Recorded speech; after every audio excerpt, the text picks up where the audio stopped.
In the name of my country, I thank you for the address which you have just presented to me. Since my arrival on British soil, I've received attentions from different classes, but there is no reception that I have met with which I am prouder of than this one today. Ulysses S. Grant, July 3rd, 1877.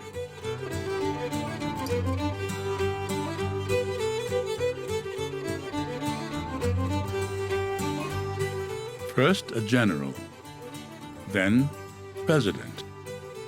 Finally, Ulysses S. Grant, statesman. The man who felt compelled to serve his country was now free to represent it as a private citizen. Grant did not think of himself as a statesman originally. I think he felt very good about his twofold terms, and yet he said of himself he was like a schoolboy ready to get out of school. He'd done the best he could, and he felt very much at peace with himself and ready for the next chapter.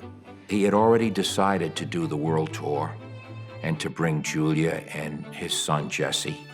Setting sail from Philadelphia on May 17, 1877, the Grants steamed toward England, unsure of the reception that awaited them.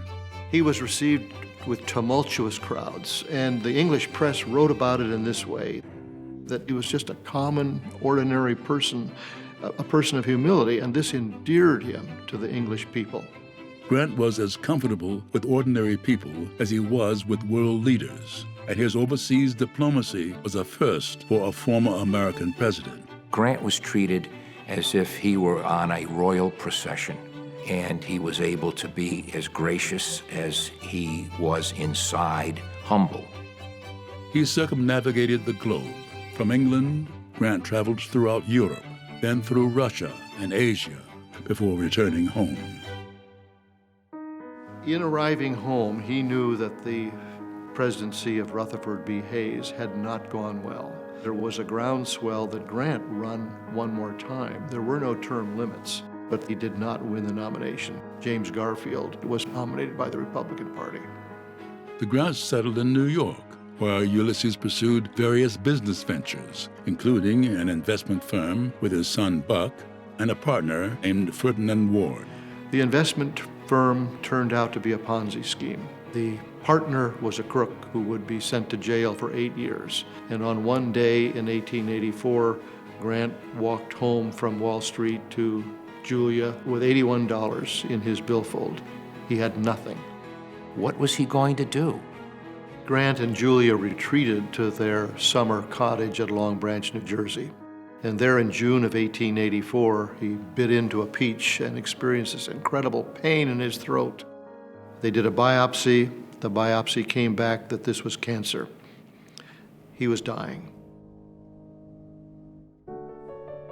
For the next year, as he endured excruciating pain, Ulysses S. Grant penned one of the most renowned works of literature in American history, his memoirs.